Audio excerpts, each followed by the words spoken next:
जय हिंद दोस्तों। मैं राहुल सौरभ स्वागत करता हूं आपका अपने YouTube channel Chandragupta defence academy पर।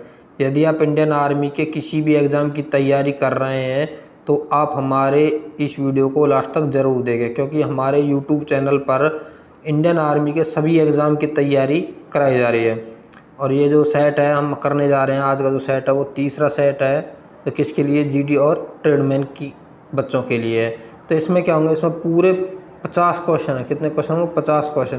15 क्वेश्चन सेक्शन ए जो GK का है, सेक्शन बी है जो साइंस का होगा 15 क्वेश्चन, उसमें 15 क्वेश्चन सेक्शन सी में मैथ के हैं, और सेक्शन जो डी है उसमें 5 क्वेश्चन रीजनिंग के।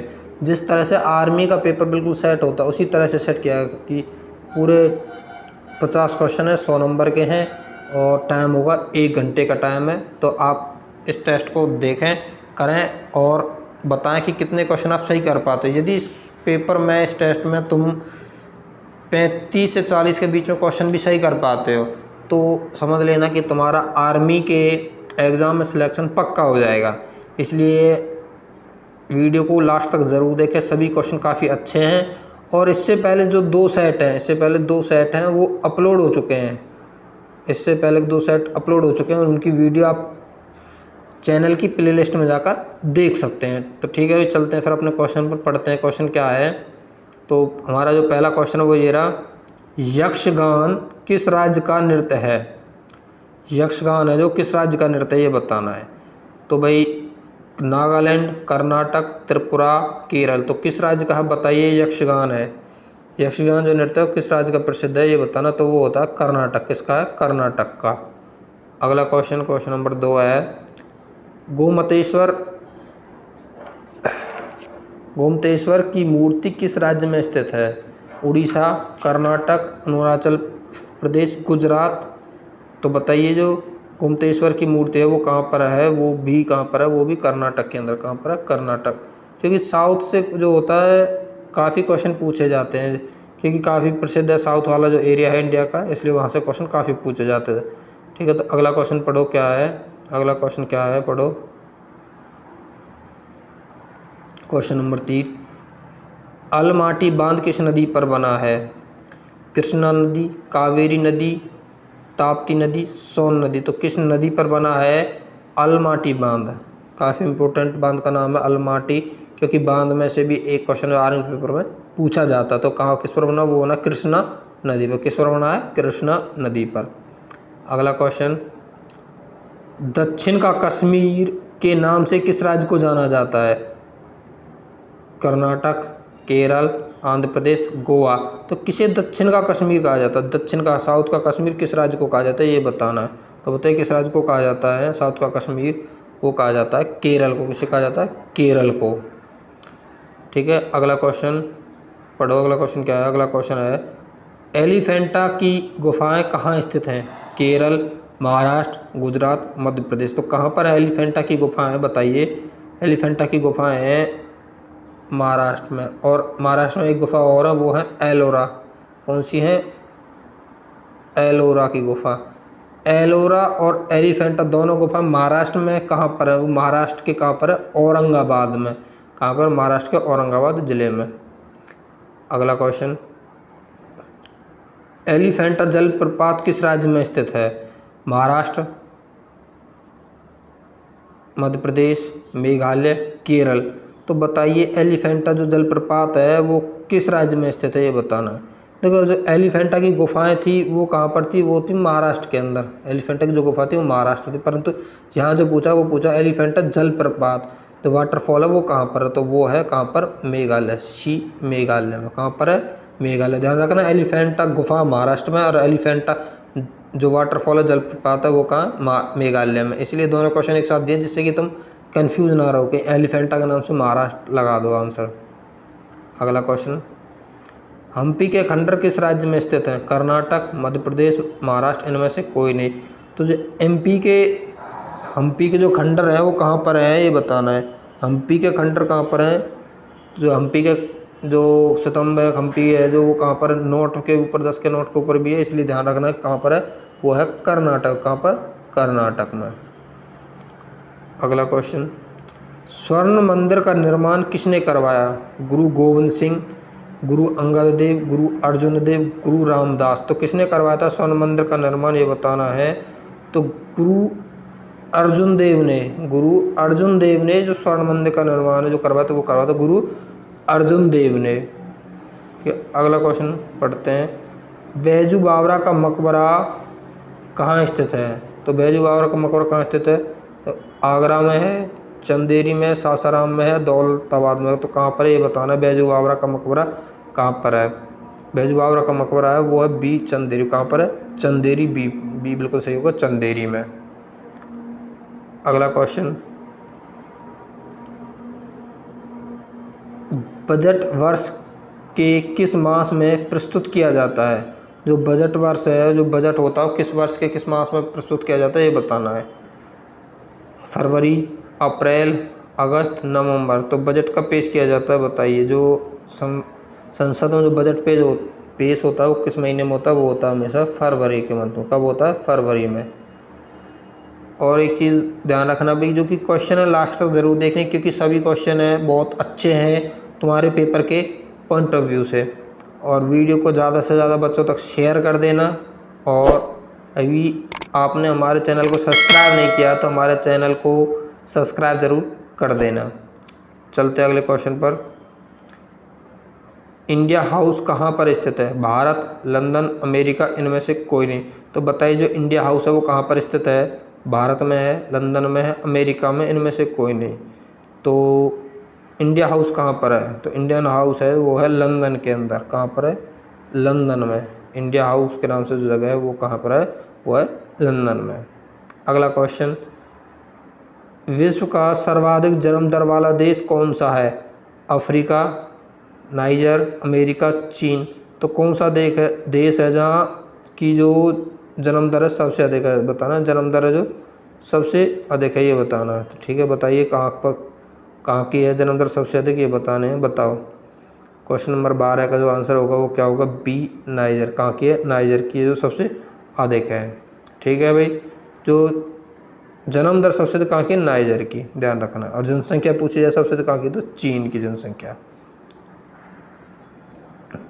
अगला क्वेश्चन पढ़ो। अगला क्वेश्चन क्या है? पुराणों की कुल कितनी संख्या है? पुराणों की कुल कितनी संख्या ये बतानी है। 15, 18, 22, 24। तो पुराणों की कुल कितनी संख्या? तो बताइए पुराण कुल कितने हैं? तो पुराणों की संख्या कितनी है? 18 पुराण। कितने पुराण है? 18। पुराणों कुल संख्या है 18। अगला क्वेश्चन, बड़ा द्वीप समूह कौन सा? तो सबसे बड़ा द्वीप समूह कौन सा? ग्रीनलैंड, इंडोनेशिया, लक्षद्वीप, उपरोक्त सभी। तो सबसे बड़ा द्वीप समूह बताना है वो है कौन सा? इंडोनेशिया। कौन सा? इंडोनेशिया। अगला क्वेश्चन, क्वेश्चन नंबर 15 और लास्ट क्वेश्चन। क्वेश्चन नंबर जो 15 है वो लिखा हो, रावण की खेती के लिए आवश्यक तापमान कितना ज़रूरी है? तो सबसे नया शब्द तो तुम्हारे लिए यही होगा कि रावण की खेती, कि रावण कौन सी फसल होती है। देखो, रावण कोई फसल नहीं होती। रावण की किसी और फसल को रावण की फसल कहा जाता, तो वो कौन से होते? चावल। चावल की फसल को रावण कहा जाता है, क्योंकि रावण का जो आकार था वो विशाल था। चावल की भी जो फसल है अधिक ज़्यादा मात्रा में चावल का उत्पादन किया जाता है, इसलिए चावल को रावण की खेती भी कहा जाता है। तो बताइए चावल के लिए कितना जो तापमान है वो आवश्यक होता है ये बताना है। तो बताइए चावल के लिए कितने डिग्री होता है? वो 25 डिग्री, 30 डिग्री, 35 डिग्री या 23 डिग्री। तो कितने डिग्री होता है चावल के लिए तापमान? कितना चाहिए? वो चाहिए 30 डिग्री सेल्सियस। ठीक है, समझ में आया? रावण की जगह क्या है कि चावल की खेती, ध्यान रखना। बस क्वेश्चन अलग से पूछ लिए जाते हैं, थोड़ा घुमा के, कई बार तो वो इसी तरह से पूछे जाते हैं। ठीक है भाई, अगला क्वेश्चन, जीके के 15 क्वेश्चन कंप्लीट हो चुके हैं। तो अब है साइंस के सेक्शन बी किसका? साइंस का। साइंस का क्वेश्चन नंबर जो पहला है वो 16वां क्वेश्चन है। वो क्या है? यदि वायुमंडल न हो तो अवधि पर क्या प्रभाव पड़ेगा दिन की? मैं नहीं है, ये है न। क्या है? न हो तो नहीं हो। अगर वायुमंडल नहीं हो तो दिन की जो अवधि है उस पर क्या प्रभाव पड़ेगा? कम हो जाएगा, कोई परिवर्तन नहीं होगा, बढ़ जाएगा, लगभग आधा हो जाएगा। तो क्या प्रभाव पड़ेगा भाई? अगर देखो हमारा वायुमंडल नहीं होगा तो दिन की जो अवधि है वो छोटी हो जाएगी। क्या हो जाएगा? कम हो जाएगा। क्या प्रभाव पड़ेगा? कम हो जाएगा। दिन है जो छोटा हो जाएगा। अगला क्वेश्चन, डाउन सिंड्रोम में कितने गुणसूत्र होते हैं ये बताना। डाउन सिंड्रोम में कितने गुणसूत्र होते हैं? 46, 47, 48, 50। तो कितने गुणसूत्र होते हैं डाउन सिंड्रोम में? तो वो होते हैं 47। कितने होते हैं? 47, 47। अगला क्वेश्चन, सूखी बैटरी में कौन सी ऊर्जा होती है? विद्युतीय ऊर्जा, यांत्रिक ऊर्जा, रासायनिक ऊर्जा, उपरोक्त सभी। तो बताइए जो सूखी बैटरी में कौन सी ऊर्जा होती है ये बतानी है। तो सूखी बैटरी में कौन सी ऊर्जा होती है? तो उसमें होती है केमिकल एनर्जी। तो कौन सी ऊर्जा होती है? रासायनिक ऊर्जा। कौन सी होती है? केमिकल। ठीक है, या रासायनिक ऊर्जा। ध्यान रखना है कि सूखी बैटरी में क्या होता है? रासायनिक ऊर्जा। अगला क्वेश्चन, क्वेश्चन नंबर 19 है, यांत्रिक ऊर्जा को विद्युत ऊर्जा में परिवर्तन करने वाली युक्ति क्या कहलाती है? विद्युत सेल, ट्रांसफार्मर, डायनामो, विद्युत मोटर। तो क्या कहलाती है बताइए? जो है यांत्रिक ऊर्जा को विद्युत ऊर्जा में क्या होता है? उसका काम होता है डायनामो का। किसका काम होता है? डायनामो का। अगला क्वेश्चन पढ़ो, क्या है? सोडियम का रासायनिक संकेत क्या है? Na, K, Pb, Ca। तो सोडियम का रासायनिक संकेत क्या होगा? सोडियम का रासायनिक संकेत है Na। को कहा जाता है सोडियम। और रासायनिक संकेत तो मैं याद कर रहे हैं, गिने चुने 10-20 रासायनिक संकेत हैं, जैसे सोने का, चांदी का, क्योंकि थोड़े अलग होते हैं। जैसे कि सोना गोल्ड तो जी से शुरू होता है, परंतु वो अलग होता है, इसलिए ध्यान रखना कि AU, AG, HG सब ध्यान रखना है किस किस के होते हैं। अगला क्वेश्चन जो क्वेश्चन नंबर 21, जीवित कोशिकाओं की ऊर्जा मुद्रा है पर्णहरित, ग्लूकोज, ATP, AMP। तो जीवित कोशिकाओं की जो ऊर्जा है वो किस क्या होती है बताना है। तो क्या होती है? वो होती है ATP, एडिनो ट्राईफास्फेट। क्या होती है? Adeno triphosphate. फुल फॉर्म भी ध्यान रखना है, ATP की फुल फॉर्म क्या होती है इसलिए। और क्या है इसका आंसर? होगा ऑप्शन सी, ATP। अगला क्वेश्चन, क्वेश्चन नंबर 22, सूर्य में ऊर्जा के जन्म की प्रक्रिया क्या कहलाती है? हाइड्रोजन का विखंडन, हीलियम का संलयन, हीलियम का विखंडन, हाइड्रोजन का संलयन। तो बताइए संलयन होता है हीलियम का, हाइड्रोजन का किसका विखंडन होता है ये बताना है सूर्य में। तो सूरज में क्या होता है? तो बताइए सूर्य के अंदर क्या चीज़ होती है जिससे कि जो प्रकाश है वो एनर्जी है वो पैदा होती है? तो सूर्य के अंदर होता है जो हाइड्रोजन का संलयन। तो क्या होता है? संलयन होता है हाइड्रोजन का। अगला क्वेश्चन, कालाजार का रोग वाहक कौन है? एनाफ्लुएंजा मच्छर, शीशी मक्खी, सिकटा मक्खी, इनमें से कोई नहीं। तो जो है कालाजार जो रोग है उसका जो रोग वाहक है, कौन सा जीव है जो रोग फैलाता है कालाजार? वो है सिकटा मक्खी। कौन से? सिकटा मक्खी, जिसे सैंड मक्खी भी कहा जाता है, रेत मक्खी, रेत की मक्खी। अगला क्वेश्चन, निम्नलिखित में से कौन सौरमंडल में नहीं है? धूमकेतु, ग्रह, उपग्रह, निहारिकाएं। तो क्या चीज़ है जो कि सौरमंडल के अंदर नहीं आती? देखो धूमकेतु, ग्रह, उपग्रह तो सौरमंडल में आते हैं, पर इसका आंसर होगा निहारिकाएं। जो निहारिकाएं होती है वो सौरमंडल में नहीं आती हैं। अगला क्वेश्चन, कोबाल्ट 60 से कौन सी किरण निकलती है? एक्सरे, गामा रे, बीटा रे, उपरोक्त सभी। तो कोबाल्ट 60 से कौन सी जो रेज है, किरण है वो निकलती है ये बताना है। तो कौन सी निकलेंगी कोबाल्ट 60 से बताइए? कोबाल्ट 60 का प्रयोग किसके लिए किया जाता है? कैंसर के उपचार के लिए। और इससे निकलती है गामा रेज। कौन सी निकलती है? Gamma rays.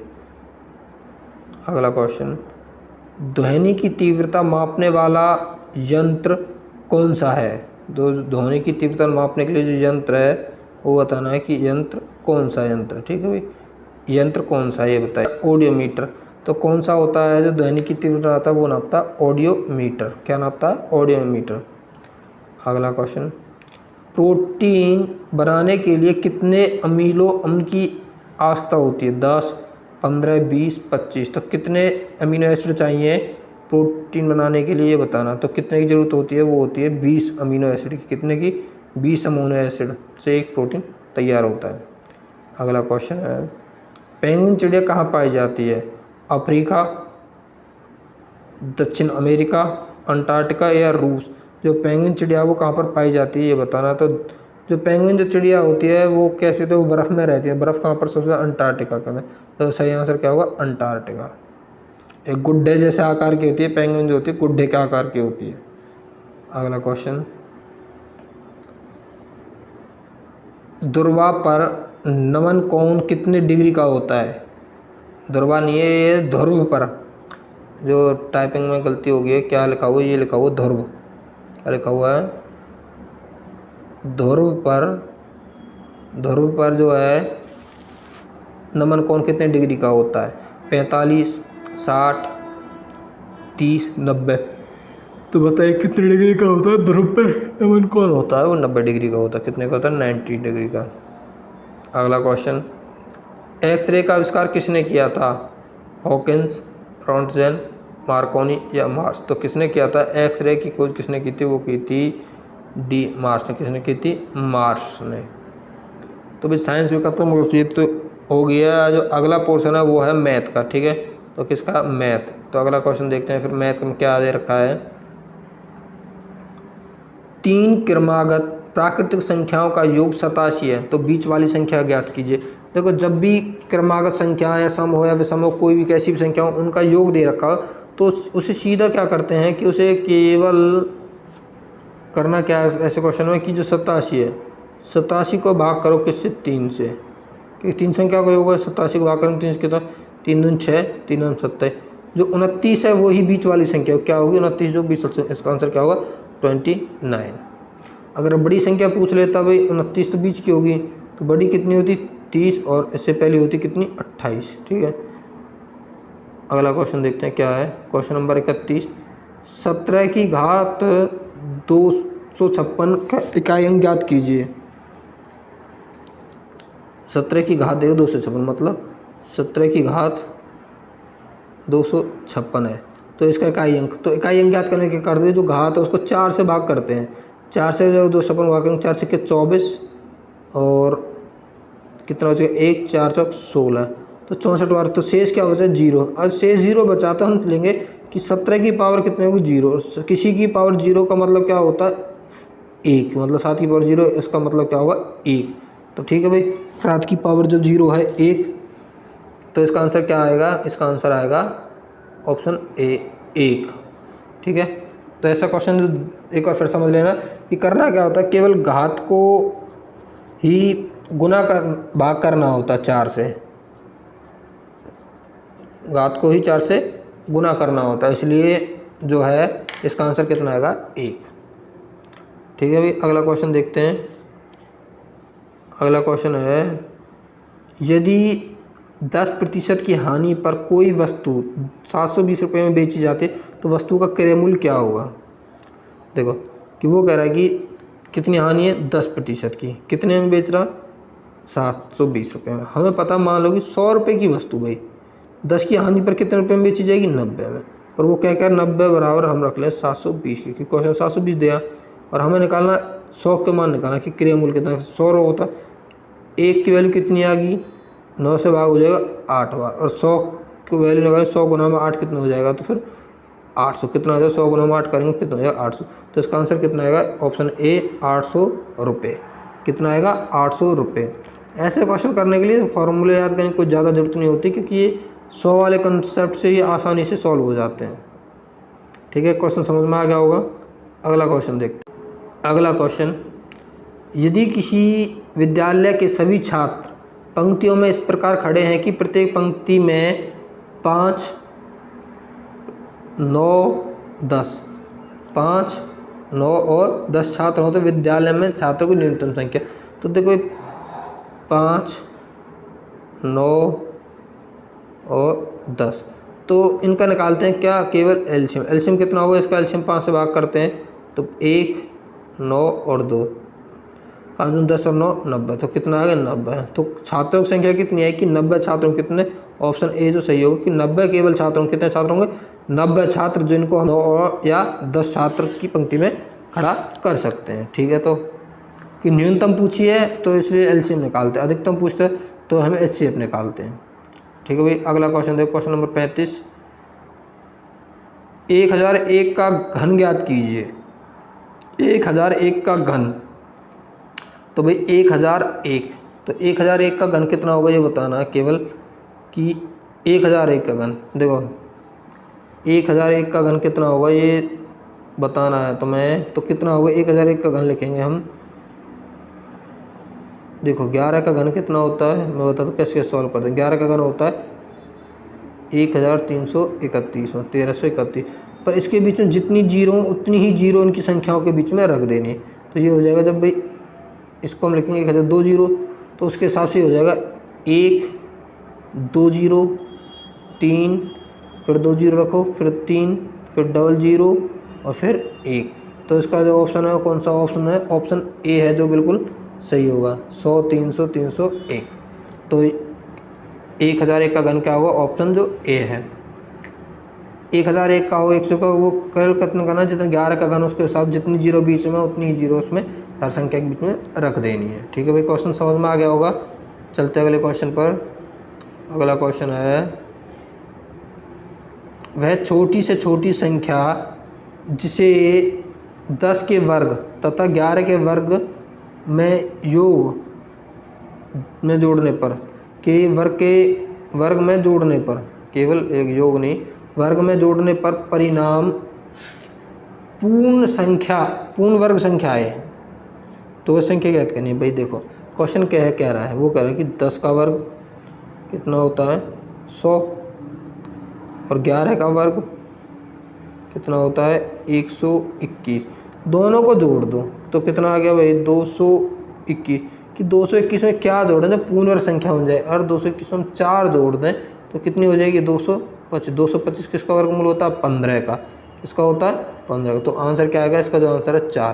कितनी जोड़नी है? 4 है जो 10 के वर्ग और 11 के वर्ग में जोड़ने पर हमें प्राप्त हो जाएगा। ठीक है, क्वेश्चन हो गया अभी। क्वेश्चन का आंसर जो 4 है बहुत अच्छा क्वेश्चन है। ऐसे क्वेश्चन आर्मी में बहुत ज़्यादा पूछे जाते हैं। तो चलते हैं फिर अगले क्वेश्चन पर।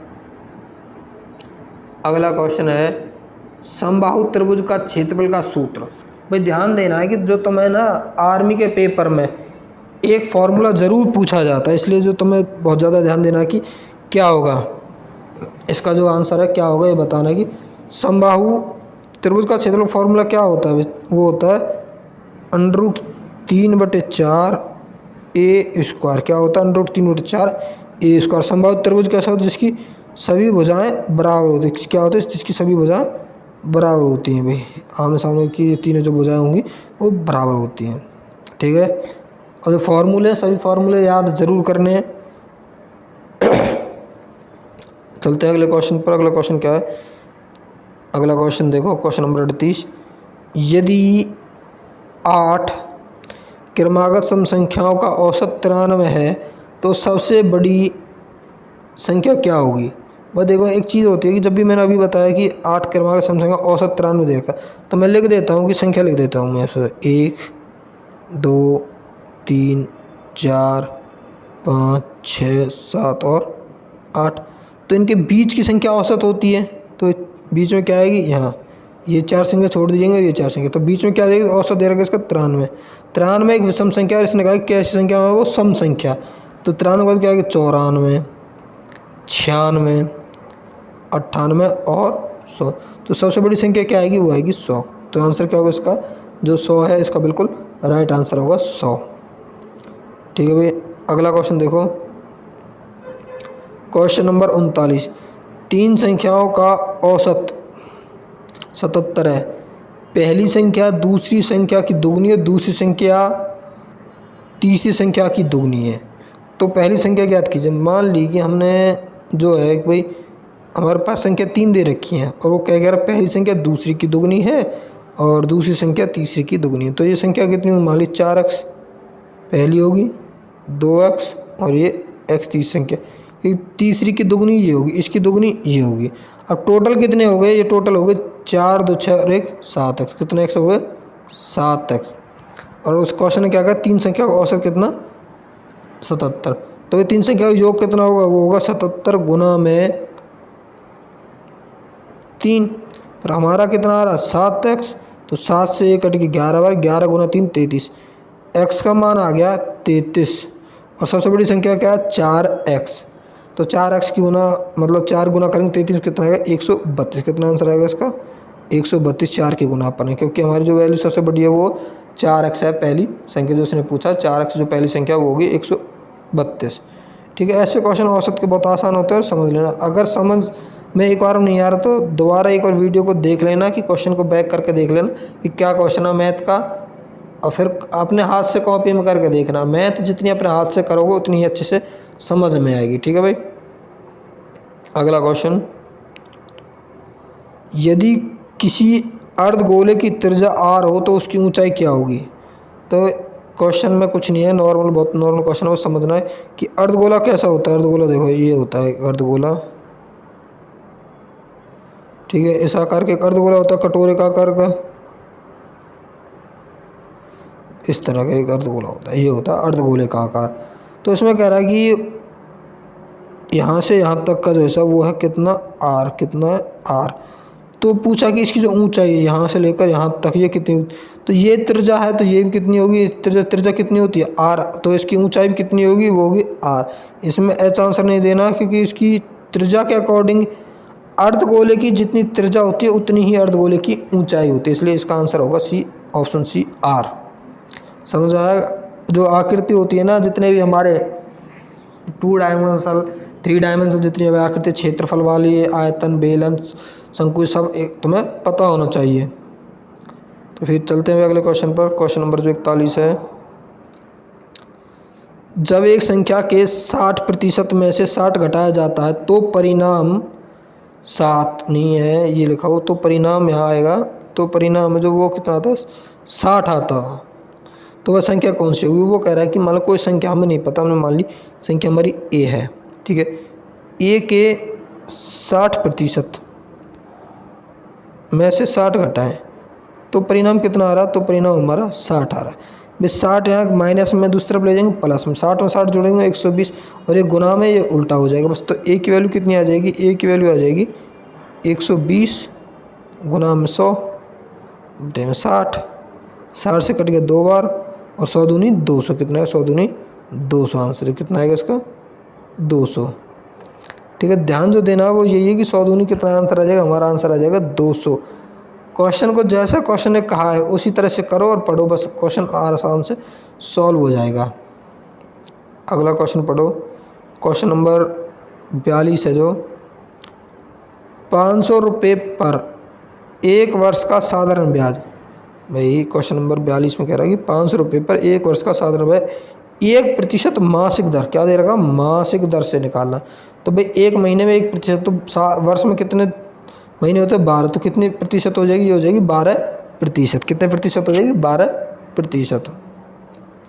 तो 12% के हिसाब से ब्याज कितना हो जाएगा 500, मूलधन गुना में दर गुना में समय, 1 वर्ष हो गया पूरा, बटे में 100, तो 2 जीरो कट जाएंगे, और 12 पंजे 60, कितने रुपये ब्याज आ जाएगा 60 रुपये। जो इसका ब्याज आएगा वो कितना होगा 60 रुपये। ऑप्शन जो बी है वो करेक्ट हो, कितना 60 रुपये।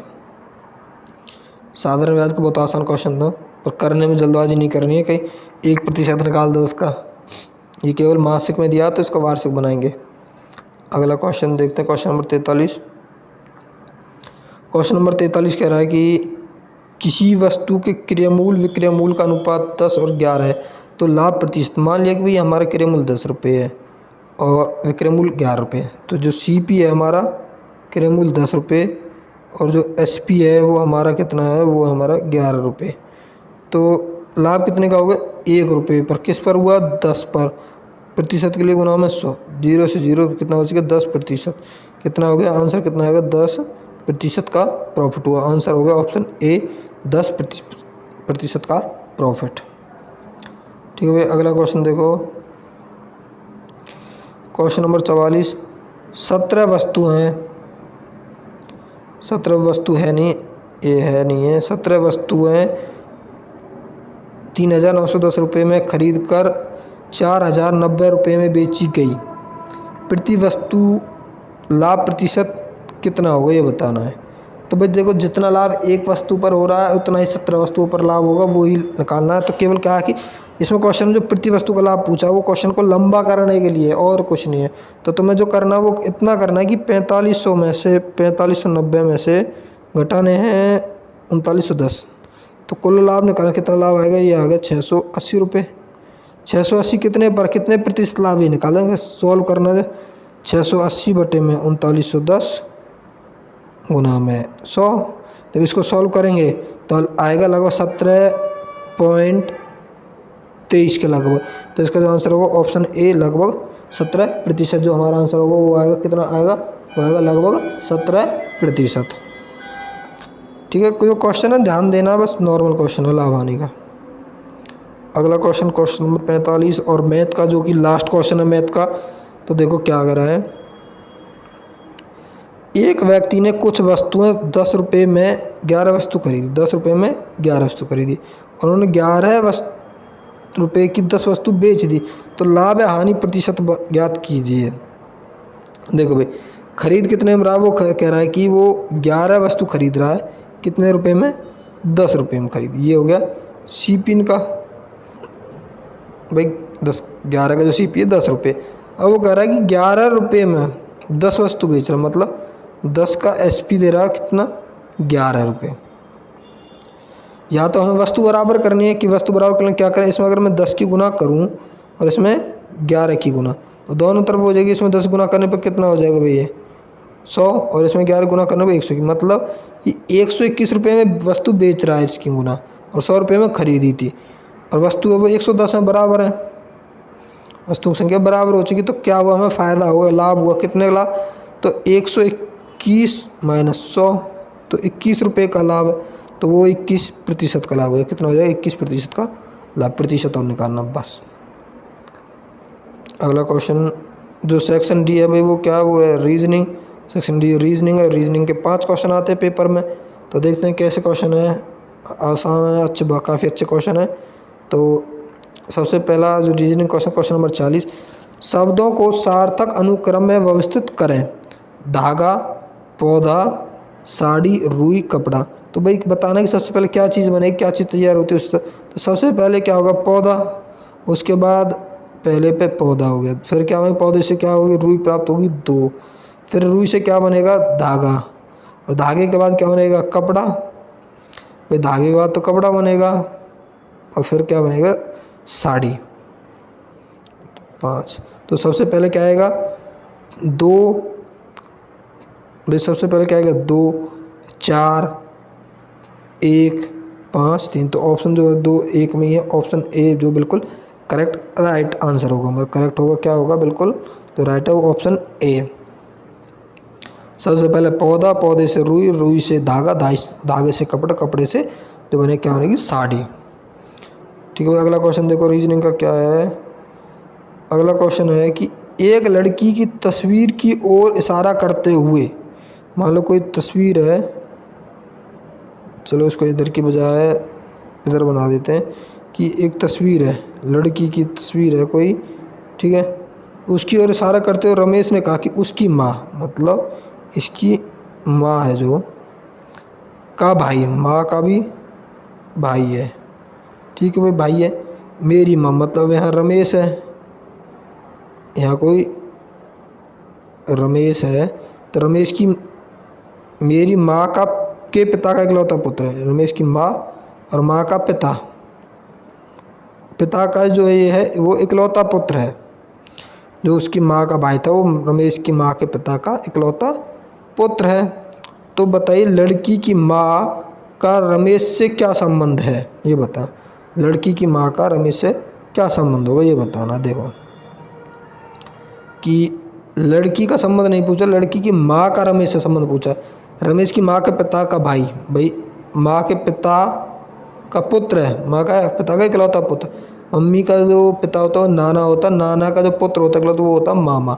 तो मामा की जो, भाई इसकी माँ का जो भाई है ये तो इसका भाई हो गया, तो ये क्या भाई, तो दोनों ही माँ पुत्र, या मौसी हो सकती है या माँ। तो ऑप्शन जो डी है इसका राइट होगा, या तो माँ होगी या फिर वो मौसी होगी। जो 47 का ऑप्शन डी आएगा, जो राइट होगा बिल्कुल डी, माँ या मौसी। ठीक है भाई, अगला क्वेश्चन देखो क्या है, क्वेश्चन नंबर 48। देखो इससे पहले क्वेश्चन नंबर 47 वो ब्लड रिलेशन का, वो तुम अपने स्वयं के ऊपर रखो तो अपना आप पता चल जाता है कि हमें सारे रिश्ते नाते पता होता है कि हमारे मामा क्या लगते हैं, हमारे माँ के पिता का बेटा क्या लगेगा, वो सब कुछ हमें पता होता है, इसलिए ब्लड रिलेशन अपने ऊपर रखोगे तो आसान हो जाएगा। तो देखो क्वेश्चन नंबर जो 48 है वो क्या कह रहा है कि कैलाश 3 किलोमीटर पूर्व की दिशा में, ठीक है, दिशा खींच लेते हैं। तो पूर्व की दिशा ही होगी, तो वो मान लो यहाँ आ गया 3 किलोमीटर, कितना आ गया 3 किलोमीटर यहाँ आ गया। फिर कहा दक्षिण में मुड़कर, ठीक है, दिशाओं के चलो नाम लिख देते, उत्तर, दक्षिण, पूरब और पश्चिम। तो 3 किलोमीटर दक्षिण की ओर मुड़कर 4 किलोमीटर चलता है, ठीक है भाई, ये चला गया कितना 4 किलोमीटर। फिर शेरनीय फिर है, और उसके बाद पश्चिम में मुड़कर 6 किलोमीटर चलता है, पश्चिम की तरफ मुड़ जाता है और 6 किलोमीटर चलता है। 3 किलोमीटर तो ये 3 किलोमीटर हम लोगों को यहाँ आ गया। अब वह प्रारंभिक स्थान से कितनी दूरी पर है ये बताना। पहले कहाँ था, वो यहाँ से चला था, अब यहाँ, तो ये बताना कि यहाँ वो कितनी दूरी पर, ये हिस्सा बताना है, ये बताना भाई। देखो ये 4 है, ये 4 हो गया, 6 किलोमीटर गया था, 3 हिस्सा ये हो गया, तो 3 हिस्सा ये। हमें पता है कि ये क्या कर्ण, और कर्ण क्या होता है, वो लंब के वर्ग और आधार के वर्ग को जोड़ दो। 4 का वर्ग 16 और 3 का वर्ग होता है 9, तो 16 और 9 जोड़ेंगे तो कितना हो जाएगा भाई 25। तो 25 का वर्गमूल कितना होता है 5, तो ये कितना आएगा 5। तो ऑप्शन जो ए है करेक्ट होगा, 5 किलोमीटर की दूरी पर है वो अपने प्रारंभिक स्थान से जो कैलाश है। ठीक, क्वेश्चन हो गया भाई 48। अगला क्वेश्चन देखते हैं, क्वेश्चन नंबर 39 है। क्वेश्चन नंबर 39 में कोडिंग डिकोडिंग का है। तो लिखा हुआ PROSC प्रोज को लिखा हुआ PPOQE। तो इस हिसाब से लाइट को क्या लिखा जाएगा ये बताना। देखो P को तो P रखा है, तो लाइट को तो हम L का L रखेंगे, ठीक है। R को P में चेंज कर दिया, R को जब हम P में बदलेंगे तो क्या किया, मतलब -1 किया बीच में, क्योंकि PQR होता है, तो एक माइनस कर दिया, बीच से एक हटा दिया। तो I से भी एक छोड़ कर पिछला लेंगे, तो I के बाद लेंगे क्या आ जाएगा G, क्या आएगा I के बाद क्या आएगा G, ठीक है। फिर O को O लिख दिया, मतलब यहाँ G को हम दोबारा G का G लिख दिया। अब अगला लिखा हुआ S, S को फिर वो एक काम किया कि एक छोड़ दिया, S को एक छोड़ के Q लिख दिया। तो H को फिर एक छोड़ के क्या लिखेंगे दोबारा से हम, मतलब H से एक छोड़ेंगे तो आएगा F, और E को E लिखा हुआ है तो T को हम T लिख देंगे, क्या हो जाएगा LGGFT। तो ऑप्शन जो D है LGGFT बिल्कुल सही होगा। कि कोडिंग डिकोडिंग बहुत आसान होती है, बस केवल पैटर्न को समझो, किस पैटर्न में चेंज किया उसी पैटर्न में दूसरे को चेंज कर देना, ठीक, उसी पैटर्न में चेंज करना, बस सॉल्व हो जाता है क्वेश्चन आसानी से।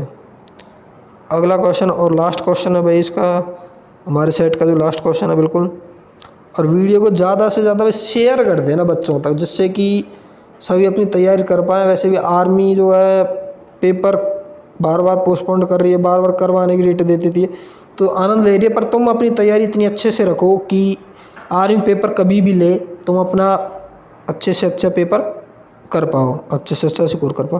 तो ठीक, क्वेश्चन नंबर 50 देखो भाई, क्या क्वेश्चन नंबर 50 है। देखो 14, 27 सीरीज दे रखी है, 14, 27, 52, 101, 198, तो कितना आएगा। मैं एक रिलेशन ढूंढना है कि इन सब का रिलेशन क्या है, तो बस वो रिलेशन देखना। देखो 14 गुना 2 28 होता है, 28 में एक कम कर दिया 27, 27 दूनी 54, 54 में से 2 कम, पहले एक कम किया माइनस, फिर -2 किया, फिर 52 दूनी 104, फिर -3 किया तो 101 आ गया, फिर -4 किया और आप करेंगे कितना -5। 198 का दोगुना करेंगे तो 198 को जब दोगुना करेंगे वो कितना हो जाएगा, होगा 396। 396 में -5 करेंगे तो कितना आएगा 391, -5 करने पर 391 जो हमारा आंसर है वो 391। ऑप्शन सी बिल्कुल करेक्ट होगा 391। देखो सीरीज़ में क्या होता है, एक रिलेशन होता है एक से दूसरे, जैसे किस प्रोसेस में चलते जा रहे हैं, किस सीक्वेंस में, उसमें गुना किया, घटाया, जमा किया, वो सब देखना और आसानी से क्वेश्चन को बस सॉल्व कर देना, ठीक है भाई। धन्यवाद दोस्तों।